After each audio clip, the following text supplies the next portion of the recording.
Assalamualaikum warahmatullahi wabarakatuh. Waalaikumsalam warahmatullahi wabarakatuh. Bagaimana kabarnya semuanya? Baik.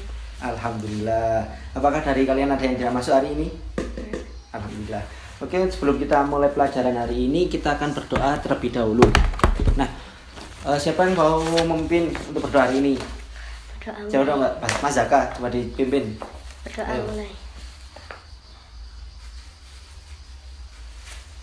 Amin. Semoga dengan doa tadi kita selalu diberi kelancaran dan ilmu yang bermanfaat. Amin. Baiklah,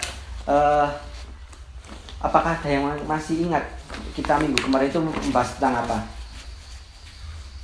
Ayo, kita minggu kemarin kan membahas tentang apa? Fardunya wudu. Fardunya wudu ada berapa? Ayo, fardunya wudu ada berapa? Ayo, ada nah. Sebelum kita masuki pelajaran hari ini, kita akan review sebentar ya pelajaran minggu kemarin. Fardunya wudu ada 6. Yang pertama adalah niat, yang kedua adalah membasuh muka. Nah, niatnya itu dibarengi dengan ketika membasuh muka. Bisa dicontohkan Mas Zaka gimana? Apa enggak doa niatnya wudu?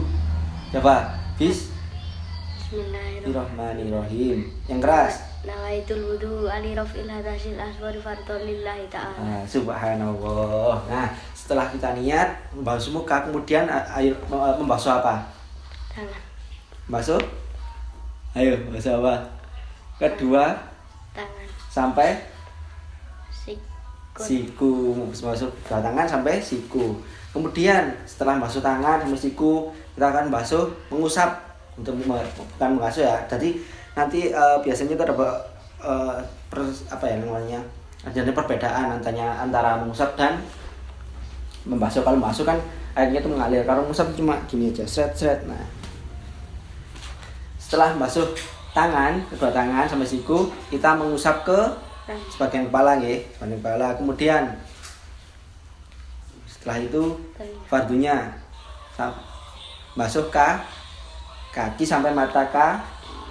Dan yang terakhir adalah tertib. Nah, untuk pelajaran wudu ini harus dipelajari dengan sama nggih, soalnya kan berkaitan dengan sholat. Soalnya kita wudu itu kan kita laksanakan sebelum sholat, dan itu merupakan nanti di bab sholat nanti ada namanya syarat sah dan syarat wajib. Untuk itu sebelum kita memasuki bab sholat, silahkan dibuka LTS-nya halaman 27. Nah, silahkan dibuka. Di situ kita memasuki bab sholat nih. Silahkan dibaca, saya kasih waktu 10 menit. Cukup nggak? Cukup ya? Cukup lah, masa enggak? Oke. Silahkan dibaca, saya kasih waktu 10 menit.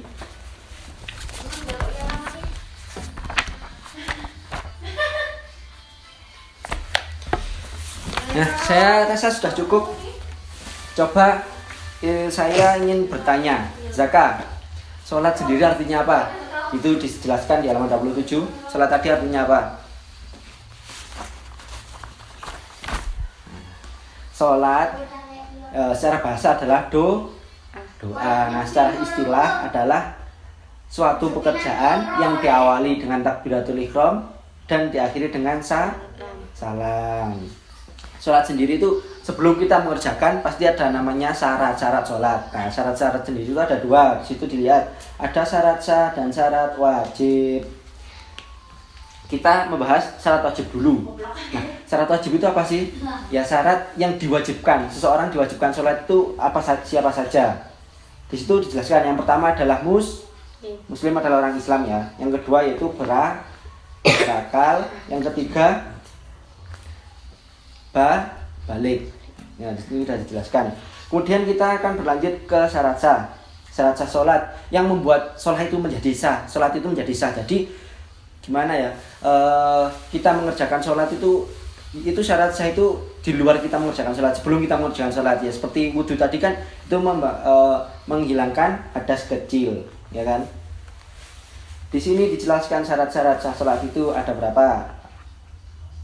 Di sini ada pendapat, ada yang 5, ada yang 6, ada yang 4 juga. Yang pertama itu adalah suci. Nah, baik itu suci badan, yaitu suci badan dari hadas dan najis. Najis ada berapa? Itu pertemuan kedua kalau nggak salah. Najis ada berapa? Masih ingat gak? Ada 3. Ya kan 3 kan? Yang pertama adalah fa. Yang kedua sito, dan yang terakhir mughaladzah.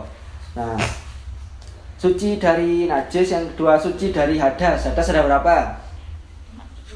Ada 2, hadas kecil dan hadas besar. Hadas kecil tadi cara menghilangkannya ya tadi dengan wudhu. Nah, kalau wudhunya saja kurang maka ya sholatnya ini nanti tidak tercukupi. Makanya untuk melanjutkan bab ini kita harus memperbaiki wudhu kita dahulu. Setelah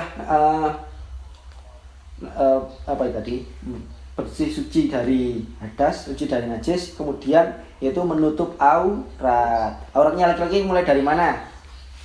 Ayo, mulai dari pusar sampai lutut. Kalau auratnya perempuan seluruh bagian tubuh kecuali muka dan telapak tangan.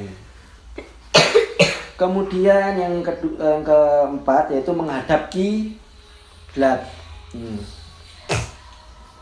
Nah, setelah kita membahas mengenai syarat-syarat sholat tadi yang dibagi menjadi 2 yaitu syarat wajib dan syarat sah, kita akan berlanjut ke rukun. Nah, rukun sholat ini sebenarnya ada yang pendapat yang 14, ada yang juga yang 16. Yang coba kita urutkan. Kita akan melihat video dari YouTube ya. Saya sudah sediakan video bagaimana cara kita sholat mulai dari takbir sampai dengan salam. Sebentar.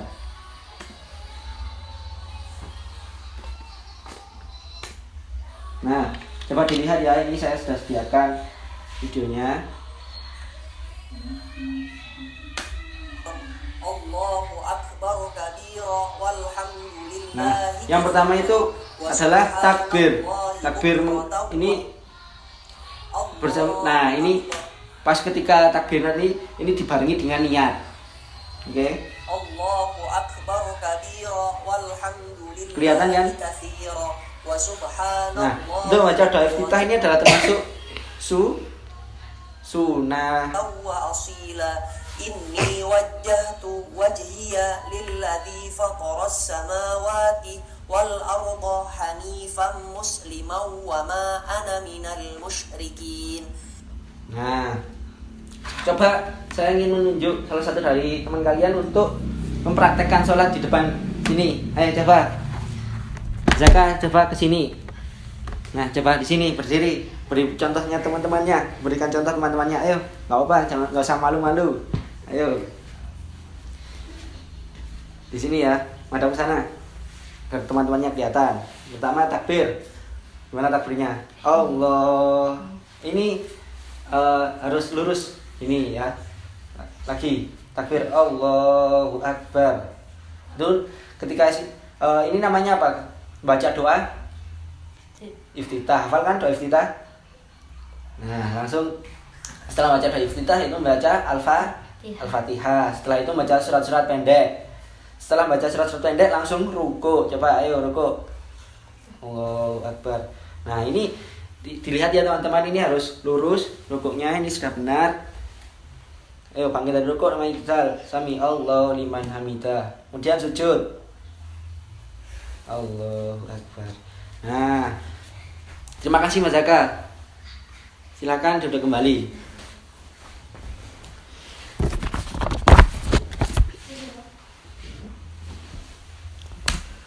Nah, itu tadi teman-teman untuk pembelajaran pada hari ini. Sebelum kita menutup pembelajaran pada hari ini, saya ada sedikit soal untuk mereview pembelajaran pada hari ini. Coba dikerjakan ya, saya kasih waktu sekitar 10 menit lagi ya.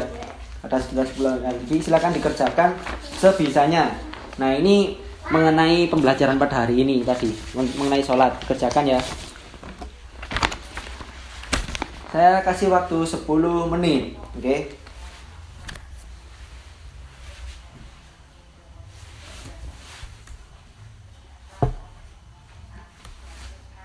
Waktunya sudah habis, silakan ditukar dengan teman sebangkunya.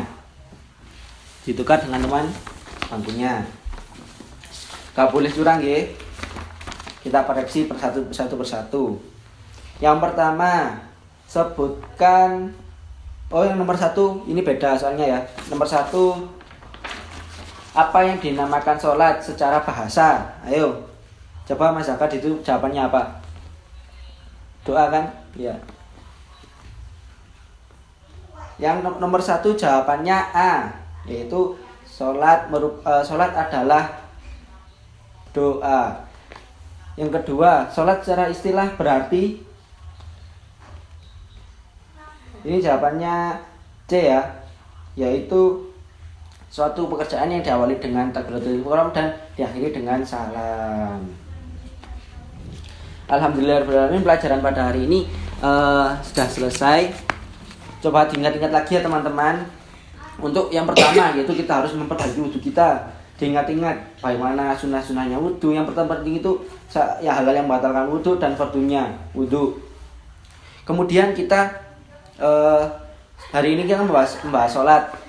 Sholat sendiri adalah secara bahasa adalah artinya doa, secara istilah adalah sesuatu pekerjaan yang diawali dengan takbiratul ihram dan diakhiri dengan salam.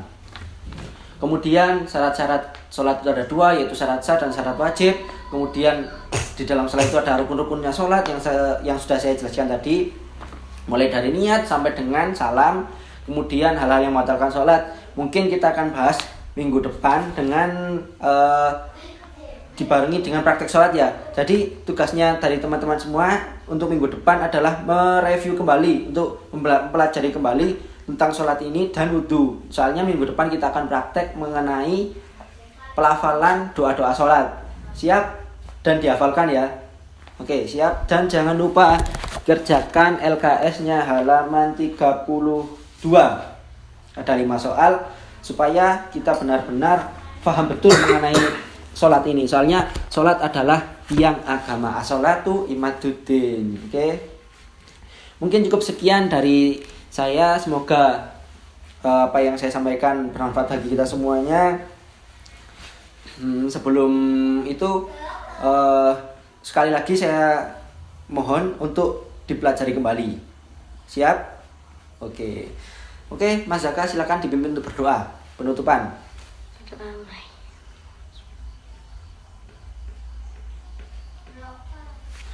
Terima kasih untuk waktunya.